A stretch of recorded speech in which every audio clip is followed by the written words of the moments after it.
kisah Nabiullah Saleh alaihi salatu wassalam. Kita tahu bahawa Nabi Saleh diutus kepada kaum Samud, dan kaum Samud itu masih keturunan kaum Ad, tapi tentu kaum Ad yang saleh, yang baik-baik. Sebab seluruh kaum Ad dihancurkan Allah, tidak ada satupun yang hidup kecuali orang-orang yang bersama Hud, yang beriman kepada Allah subhanahu wa ta'ala. Lah kemudian setelah Hud meninggal dunia, maka kaum Samud mereka tinggal di perbatasan antara Tabuk dan Hijaz. Kalau disebut Hijaz berarti Mekah dan Madinah. Kalau dari Madinah itu sekitar 350 km ke arah perkampungan Samud. Makanya Nabi SAW ketika bergerak membawa pasukan dalam perang Tabuk, maka Nabi SAW melewati perkampungan Nabiullah Saleh, Samud, yang disebut dalam Al-Quran kampungnya disebut Hijr. Makanya ada surah dalam Al-Quran disebut suratu Al-Hijr. Allah mengatakan kadzabat ashabul hijril mursalin, di mana orang-orang Hijr ini, yakni kaum Samud, mereka telah mendustakan utusan-utusan Allah. Ma'asyiral muslimin yang dimuliakan Allah Azza wa Jalla, disebutkan dalam surah Al-A'raf ayat 79 atau 73 sampai 79, Allah mengatakan wa ila samuda akhahum salihan, dan kepada bangsa Samud Allah utus saudara mereka, menunjukkan bahawa Nabiullah Saleh bukan orang lain tapi bagian daripada kaum Samud. Sebagaimana Allah Subhanahu wa taala berfirman ketika mensifatkan Nabi sallallahu alaihi wasallam, laqad ja'akum rasulun min anfusikum, telah diutus kepada kalian seorang rasul, Nabi sallallahu alaihi wasallam, dari jenis kalian, dari kalangan kalian, yang namanya orang dari kalangan mereka tentu mereka paham sifat-sifatnya, paham kehidupannya dari kecil, remaja, dewasa, namanya hidup di situ. Jadi Saleh itu dikenal sejak kecil di kalangan bangsa Samud, karena Saleh itu saudara mereka. Qala ya qaumi ibudullaha ma lakum min ilahin ghairu. Ketika Nabiullah Saleh alaihi salatu wassalam diangkat menjadi nabi dan rasul, maka Saleh sebagaimana nabi-nabi yang lainnya mendakwahkan dakwah tauhid. Sembahlah Allah. Tolong yang di belakang ributnya sampai ke depan suaranya. Jadi sebagaimana para nabi dan rasul mendakwahkan dakwah tauhid, maka Nabiullah Saleh juga demikian. U'budullaha ma lakum min ilahin ghairuh. Sembahlah Allah, tauhidkan Allah, karena tidak ada sesembahan selain daripada Allah yang berhak disembah. Seluruh para nabi mendakwahkan dakwah tauhid. Begitu juga Nabiullah Saleh alaihi salatu wassalam. Lah Nabi Saleh ini ikhwan adalah orang yang diharapkan oleh kaumnya sebelum dia diangkat menjadi nabi dan rasul untuk menjadi pemimpin mereka, karena kebaikan akhlaknya, kecerdasannya, keadilannya dalam keputusannya. Mereka mengharap Nabi Saleh itu menjadi pemimpin mereka. Tapi ketika Nabiullah Saleh diangkat menjadi nabi, kemudian mendakwahkan dakwah tauhid, maka dari sinilah orang-orang Samud ini mulai mengingkari Nabiullah Saleh, karena agama mereka menyembah berhala. Tiba-tiba Nabi Saleh mengingkari sesembahan-sembahan mereka dan mengajak hanya menyembah Allah saja. Mulailah mereka kemudian marah, sehingga kemudian Allah mengatakan ya qaumi ibudullaha ma lakum min ilahin ghairuh qad ja'atkum bayyinatun min rabbikum. Sungguh telah datang kepada kalian mukjizat, keterangan dari Rabb kalian.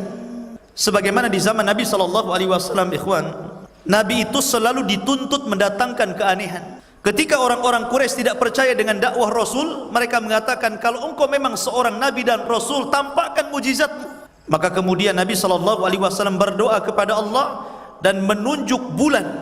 Tiba-tiba bulan terbelah menjadi dua. Kurang apa lagi itu? Bulan terbelah menjadi dua.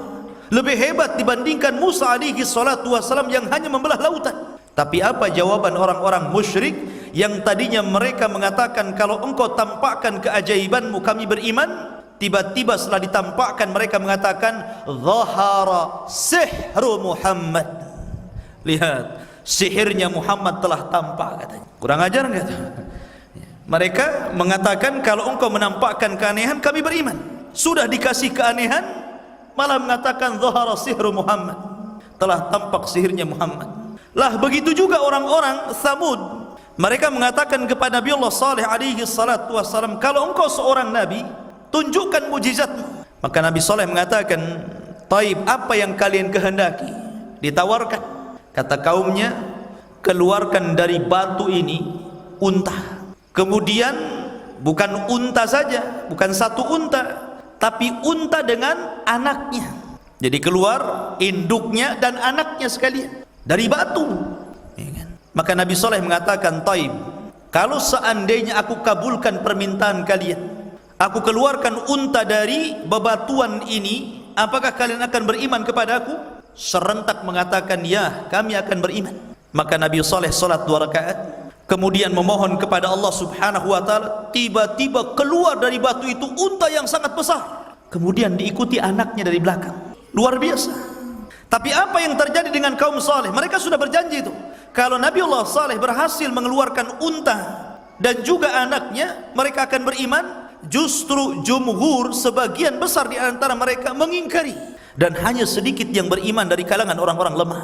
Begitulah tabiat orang kafir. A'angdzartahum am lam tunzirhum la yu'minun. Kau berikan peringatan kepada mereka ataupun tidak, tetap mereka tidak beriman.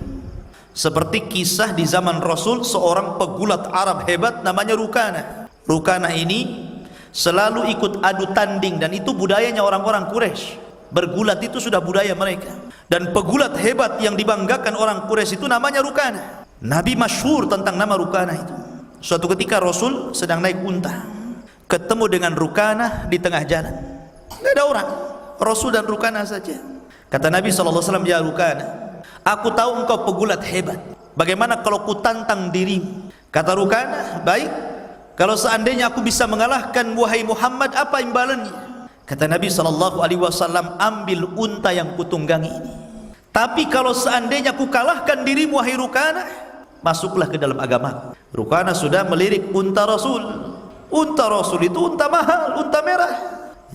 Mungkin kalau sekarang ini kendaraan mungkin bawa Fortuner gitu kan. Ayo kelahi dengan saya. Kalau saya kalah ambilnya Fortuner. Akhirnya kelahi Nabi SAW dengan Rukanah ini, bergulat. Rukanah tidak paham bahwa seorang Nabi itu memiliki kekuatan 40 orang laki-laki kekar. Dalam riwayat 10 laki-laki kekar. Ibaratkan Rukanah ini melawan 10 laki-laki kekar atau 40 laki-laki kekar gitu kan. Sekali hantam, sekali tunjang, terlemparlah dia. Kata Nabi SAW, ya Rukanah, ingat perjanjianmu ya, kalau ku kalahkan dirimu, kau akan masuk Islam. Tapi Rukanah mengatakan, ya Muhammad, siapa saksinya? Kalau aku bersyahadat kepadamu, aku bisa saja mengingkari, aku tidak pernah masuk Islam karena tidak ada saksi ya. Maka Nabi SAW, bagaimana kalau ku saksikan pohon itu? Aku jadikan pohon itu jadi saksinya. Maka Rasul mengisyaratkan kepada salah satu pohon, kayak film kartun. Pohonnya jalan, akarnya naik, kemudian akarnya jalan, menghadap Nabi SAW, kemudian mengucapkan salam. Rukanah kaget lah, tengok pohon tercabut dari akarnya, kemudian akarnya berjalan, menghadap Rasul, salam lagi. Lari Rukanah. Kata Rukanah, zahara sihru Muhammad. Ya, Muhammad tukang sihir. Macam mana dia bisa menjadikan pohon itu berjalan dan bisa mengucapkan salam? Itu kan orang kafir, ikhwan. Maka ketika unta Saleh ini keluar, dan ini unta bukan unta biasa, makanya Allah mengatakan dalam Al-Quran, hadhihi naqatullahi lakum, ini unta Allah, seperti Baitullah, disandarkan kepada Allah, menunjukkan ini bukan unta biasa, ini unta Allah karena memiliki keistimewaan sebagaimana Baitullah, karena disandarkan kepada zat yang maha mulia Allah Subhanahu wa ta'ala. Unta ini besar, nanti saya akan kisahkan, air susunya saja cukup untuk memberi minum satu kabilah Tsamud setiap 2 hari sekali. Masya Allah. Taib. Kemudian Allah Subhanahu wa taala berfirman lagi dalam surah Al-A'raf, masih dalam surah Al-A'raf, hadhihi naqatullahi lakum ayatan, sebagai tanda untuk kalian. Walaupun orang-orang ini mendustakan ikhwan, tetap saja manfaat unta ini mengalir kepada mereka. Akhirnya Nabi Saleh mengatakan kepada kaum Tsamud, sesungguhnya unta ini akan mendatangkan keberkahan kepada kalian, jangan pernah disentuh. Fadharuha, biarkan dia, ta'kulu fi ardillah, makan di bumi Allah sesukanya, wala tamassuha bisu, dan jangan kalian menyentuhnya dengan keburukan, fayakhudhakum adzabun alim, sebab kalau engkau sentuh dengan keburukan maka akan datang azab yang pedih kepada kalian. Kemudian Saleh mengatakan, biarkan mereka atau unta ini makan, terserah dia. Kalau masuk ke kebun kalian biarkan saja, jangan dihalau. Dan sebagai timbal baliknya, ketika satu hari unta ini minum, kalian jangan minum. Jangan mengambil air dari sumur yang unta ini minum di situ, tapi kalian boleh mengambil air susunya. Tapi ketika satu hari unta ini tidak minum di sumur itu, kalian boleh mengambil air dari situ. Akhirnya apa yang jadi kesepakatan? Sepakat nih orang-orang Tsamud ini, walaupun mereka kufur kepada Nabi Saleh, sepakat. Subhanallah, unta ini besar. Kalau tidak besar, bagaimana air susunya bisa memberi minum kepada ribuan kaum Tsamud? Ini kan mujizat satu unta, tapi susunya itu kayak pabrik saja, nggak habis-habis, kayak keran aja gitu kan, nggak habis-habis susunya itu, bisa ngasih minum ribuan manusia. Ini tanda-tanda luar biasa ini. Harusnya kalau orang berakal, ini memang seorang nabi membawa mujizat, tapi mereka tidak berakal. Ma'asyiral muslimin yang dimuliakan Allah Subhanahu wa taala, dari sini Allah ingatkan bagaimana kenikmatan yang Allah berikan kepada kaum Tsamud. Wadhkuru ij'alakum khulafa'i min ba'di 'adin, dan ingatlah kalian ketika kalian menjadi penerus setelah kaum 'Ad. Wa bawwa'akum fil ardi, dan kalian diberikan tempat di bumi. Tattakhiduna min suhuliha qusuran wa tanhitunal jibala buyutan fadhkuru ala Allah. Kalian Allah berikan nikmat, kekayaan yang luas, penghasilan yang luar biasa, dan kalian diberikan kekuatan sampai bisa mampu membuat istana dan rumah-rumah di bukit-bukit, di pahat. Bayangkan, jadi gunung batu itu jadi istana, jadi rumah. Gimana caranya itu? Zaman sekarang ya enak saja ya, banyak peralatan. Tapi zaman itu kan manual. Tapi Allah berikan kekuatan, Masya Allah, sebagai bukti istana dan rumah-rumah kaum saleh sampai hari ini masih tetap tegak. Di satu perkampungan namanya Hijr, sampai hari ini ada bekas-bekasnya.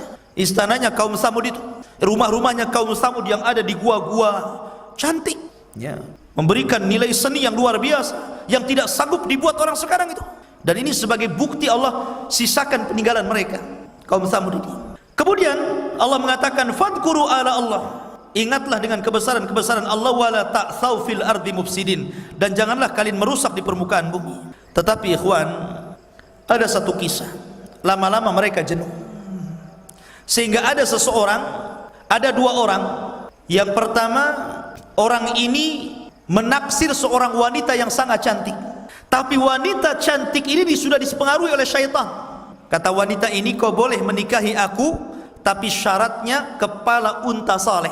Kemudian yang satunya juga ada, dia mau menikahi seorang gadis, tapi orang tua gadis ini, neneknya ini, orang tuanya mengatakan perkataan yang sama, kalau kau ingin menikahi putriku, kau harus membawa kepala unta saleh. Akhirnya dua orang ini sepakat, kalau enggak mereka enggak menikahi wanita cantik itu kan. Lihat, belum menikah saja perempuan itu bisa mempengaruhi, apalagi sudah menikah, lebih besar pengaruhnya kepada suami. Kalau suami mempengaruhi istri susah, tapi kalau istri mempengaruhi suami gampang. Ngomong saja tetangga begini bi, marah antum, kejar tetangga antum ya kan? Karena begitulah, makanya Adam alaihi salatu wassalam dia memakan buah larangan karena pengaruh siapa? Pengaruh Hawa. Makanya hati-hati kalau antum yang belum menikah itu cari istri yang pengaruhnya positif, jangan cari istri yang pengaruhnya negatif, bahaya. Makanya banyak sekali di zaman sekarang suami-suami yang takut istri. Antum sendiri yang ngomong lah ya. Nah, dari sini ikhwafidin muliakan Allah Subhanahu wa taala, Akhirnya yang dua orang ini sepakat untuk membunuh unta Saleh, tapi mereka tidak langsung melakukannya. Subhanallah, mereka datangi rumah-rumah kaum Tsamud minta pendapatnya. Di luar dugaan ikhwan, semua sepakat. Rupanya orang-orang yang kafir itu sudah jenuh rupanya.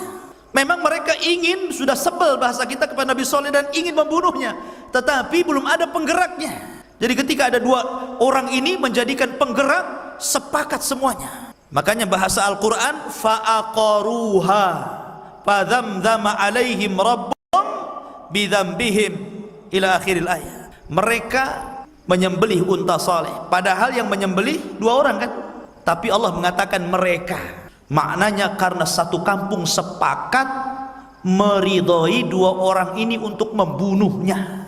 Makanya bahasa Quran menggunakan mereka, padahal cuma dua orang.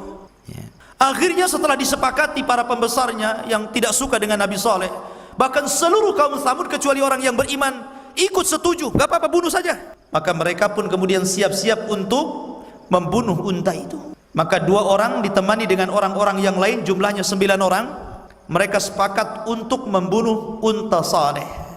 Akhirnya dibunuh betulan. Ketika unta itu sedang bermain-main di kebun, didatangi itu. Kemudian langsung diikat sana sini. Kemudian fa'aqaruha. Aqar itu artinya maka unta itu ditusuk lehernya sini. Nyembelih unta beda dengan nyembelih kambing dan sapi ya. Kalau nyembelih kambing harus dirobohkan. Nyembelih sapi juga dirobohkan. Kalau unta nggak dirobohkan. Unta itu suruh duduk tenang, baru ambil belati, congkelek. Nah gitu aja. Udah keluar sini, dah tunggu. Unta ini nggak mungkin lari. Dia diam sampai mati. Lain dengan kambingnya. Kambing juga tergantung pemiliknya. Kata para ulama, dosa itu mempengaruhi binatang. Salah satu, kalau antum berkorban, kemudian kurban antum ngamuk suka disembelih, jangan-jangan yang berkurban ini banyak dosanya. Ada sebagian ulama berpandangan seperti itu. Taib, intinya bahwa disembelihlah unta ini, tetapi anaknya lari. Anaknya ini nggak sempat ditangkap dan dibunuh, lari kemudian masuk ke dalam batu, tiba-tiba menghilang begitu. Dari sini ada terjadi khilaf ketika para ulama menjelaskan tentang binatang yang keluar dari perut bumi di akhir zaman, yang akan mengecap dan menstempel manusia dan bisa bicara dengan manusia. Ada yang mengatakan binatang yang keluar dari perut bumi itu adalah untanya Nabi Saleh. Maksudnya anak unta yang masuk ke dalam batu itu nanti akan keluar lagi di akhir zaman dan akan bicara. Itu satu pendapat. Walaupun pendapat yang kuat tentang binatang yang bicara di akhir zaman itu bukan unta Nabi Saleh, tapi binatang sendiri yang sangat besar, yang ketika muncul dari perut bumi, kepalanya nempel di awan padahal kakinya belum keluar dari bumi, saking besarnya. Dan dalam riwayat, walaupun riwayat ini dilemahkan, tangan kanannya membawa stempel cincinnya Nabi Sulaiman dan tangan kirinya membawa tongkatnya Nabi Musa. Jadi kalau dia orang yang beriman, stempel Nabi Sulaiman ini diketokkan di dahinya, maka akan keluar cahaya. Tapi kalau dia orang kafir, dipukulnya dengan tongkatnya Nabi Musa, maka akan hitam wajahnya. Sehingga ketika itu orang sudah tidak kenal lagi nama. Orang memanggil dengan sebutan mukmin dan kafir dan tidak ada yang tersinggung. Hei mukmin, mau kemana? Ya, mau ke sini fir, gitu kan. Ya, jadi itu saja, nggak ada lagi nama itu. Cuman mukmin kafir mukmin, tapi nggak ada yang tersinggung. Nama-nama itu akan diangkat. Cuman mukmin kafir itu aja ngomongnya. Dan itu di akhir zaman ya. Kalau orang sekarang dibilang kafir marah itu biasanya. Orang kafir dikafirkan marah biasanya kan gitu. Apalagi bukan kafir. Ya. Jadi intinya maka anaknya unta Nabi Saleh ini masuk ke dalam perut bumi ini. Lah setelah mereka berhasil membunuh unta Saleh, mulailah mereka mengarah untuk membunuh Nabiullah Saleh alaihi salatu wassalam, karena untanya sudah mati. Maka mereka kemudian membuat makar, wa makaru makran wa makarna makran walakinnahum la yash'urun. Mereka membuat makar, tapi Allah punya makar dan mereka tidak sadar. Sepakat mereka mengirim 9 orang ini untuk membunuh Nabi Allah Saleh karena mereka tidak punya keberanian, pengecut. Maka mereka ingin membunuh keluarga Saleh dan Nabi Saleh di malam hari. Mereka tidak punya keberanian, tidak berani di siang hari, di malam hari. Maka yang 9 orang ini yang sudah berhasil membunuh unta Nabi Saleh, mereka pun mengintai Nabi Saleh di tempat di mana Nabi Saleh dan keluarganya jalan di situ. Akhirnya mereka sembunyi di bawah bukit. Ketika Nabiullah Saleh alaihi salatu wasallam dan keluarganya berjalan di situ, tidak mungkin mereka akan menyakiti seorang nabi. Intang surullah yang surukum. Mereka adalah para penolong agama Allah. Tentu Allah akan tolong Nabiullah Saleh. Maka tiba-tiba Allah gempakan gunung, tidak sadar batu-batu dari atas gunung itu gelinding semuanya. Akhirnya menimpa 9 orang ini mati sekaligus. Nabiullah Saleh alaihi salatu wassalam ketika itu sudah memperingatkan tentang siapapun yang membunuh unta ini, maka siap-siap dengan azab yang sangat pedih. Dan rupanya mereka memang sepakat untuk melakukan pembunuhan ini, walaupun mereka tidak langsung membunuh, tapi orang lain yang membunuhnya. Maka Nabi Saleh memberikan 3 hari kepada mereka akan datang azab Allah. Di hari pertama wajah mereka menguning, di hari kedua wajah mereka memerah, di hari ketiga wajah mereka menghitam, hitam semuanya, gosong. Mulailah mereka ketakutan, ini azab apa yang akan menimpa kita ini? Dari situlah maka dimulai hari Kamis wajah mereka menguning, hari Jumat wajah mereka memerah, hari Sabtu wajah mereka menghitam, maka hari keempat hari Ahad ketika sebelum terbit matahari, Allah subhanahu wa ta'ala merintahkan Jibril untuk berteriak. Maka berteriaklah Jibril sehingga pekikannya malaikat Jibril cukup membunuh seluruh kaum Samud. Tiba-tiba di pagi hari semua sudah menjadi bangkai di rumah-rumah mereka. Itu hukuman Allah subhanahu wa ta'ala kepada kaum Samud. Maka kemudian Nabi Saleh membawa para pengikutnya untuk pergi dari situ. Makanya Nabi SAW melarang, tidak boleh kita melewati tempat-tempat yang diazab Allah. Jangan. Karena heran nih, antum tahu Laut Mati. Laut Mati itu kan tempat diazabnya kaum Lut, kaum Sodom. Tapi hari ini dijadikan tempat wisata. Mandi lumpur di situ. Rasul mengatakan jangan lewat. Tempat-tempat yang mengundang azab itu jangan antum main-main di situ. Antum main-main ke tempat wisata yang di situ banyak kesyirikan gitu kan, tidak perlu. Karena dikhawatirkan ketika antum datang ke situ azab Allah menimpa antum. Itu yang kita khawatirkan. Fattaqu fitnatal la tusibannal ladzina zalamu minkum khassah. Takutlah akan fitnah kalau menimpa kalian bukan orang zalim saja yang akan mati, tapi orang baik pun terkena imbasnya, kata Allah. Maka dari kisah Nabiullah Saleh alaihi salatu wasallam ada pelajaran besar, di mana kita harus mengikuti syariat Islam ini sami'na wa ata'na. Sebagaimana Nabi Saleh alaihi salatu wasallam mengajarkan kepada kaumnya, akibat tidak mendengar nabinya, akhirnya Allah kirim azab kepada mereka. Ini kan azab tidak mungkin ikhwan ditimpakan kecuali karena maksiat mereka. Di zaman Rasul pernah perang Uhud. 40 pemanah diletakkan di mana? Di Bukit Ainain. Kata Nabi SAW, jangan kau bergerak dari sini ya, sampai menang peperangan ini. Tapi rupanya ketika itu Khalid bin Walid masih kafir dan menjadi jenderalnya orang-orang kafir Quraisy. Dia itu jago siasat perang Khalid ini, baik di masa jahiliyah atau di masa Islam. Ketika pura-pura kalah pasukan orang-orang kafir, kemudian harta ghanimah banyak dibawa, maka 40 pemanah ini ke bawah ya, ikut mengejar musuh bersama orang-orang yang di bawah. Luar biasa Khalid ikhwan. Antum kalau pernah umrah, Bukit Uhud itu lebar, tinggi, besar.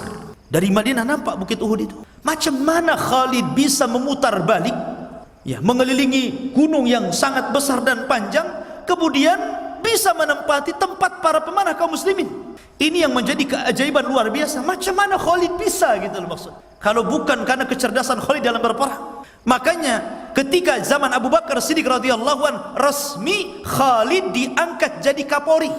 Dialah yang memimpin seluruh pasukan dan tidak pernah kalah dalam peperangan, sehingga tambatan hati kaum muslimin akhirnya sangat tertarik dengan Khalid, seolah-olah kalau Khalid jadi pemimpin perang pasti menang. Dari sinilah Umar bin Khattab tidak mau, tauhidnya kaum muslimin rusak. Maka ketika Umar jadi khalifah, dipecat Khalid, digantikan Abu Ubaidah ibnul Jarrah. Bukan tidak ada alasan. Umar tahu kecerdasan Abu Bakar, memilih orang-orang yang tepat di posisinya. Tapi Umar ingin menyelamatkan akidah manusia. Kalau tetap Khalid menjadi panglima perang, maka akan mempengaruhi tawakal kaum muslimin. Mereka boleh jadi tawakal kepada Khalid dan tidak bertawakal kepada Allah. Ini kalau Khalid jadi pemimpin pasti menang. Nah, ini kan bahaya. Makanya Umar mencopot jabatan Khalid dan menggantikan dengan Abu Ubaidah ibn Jarrah. Tapi pencopotannya tidak diketahui Khalid. Suratnya disembunyikan oleh siapa? Oleh Abu Ubaidah, supaya tidak mengacaukan perang. Coba. Umar memberikan surat pemecatan kepada Abu Ubaidah, tapi sama Abu Ubaidah disembunyikan tuh suratnya, sehingga seolah-olah dalam peperangan itu masih dipimpin Khalid. Dan Allah menangkan dalam perang Qadisiyah, sehingga Baitul Maqdis takluk di tangan kaum muslimin. Ya kan? Dari sini ikhwah fillah muliakan pelajaran besar. Kalau orang menyimpang dari agama Allah, mulai menjauh daripada syariat Allah, meninggalkan sunnah Rasul sallallahu alaihi wasallam, di zaman Rasul saja terjadi kekalahan, apalagi di zaman sekarang yang Rasul sudah 14 abad yang silam meninggalkan kita umatnya. Wallahu a'lam bishawab. Ini diantara sekilas kisah Nabi Allah Saleh alaihi salatu wassalam secara singkat. Subhanakallahumma bihamdika asyhadu an la ilaha illa anta astaghfiruka wa atubu ilaik. Allahu ta'ala. Assalamualaikum warahmatullahi wabarakatuh.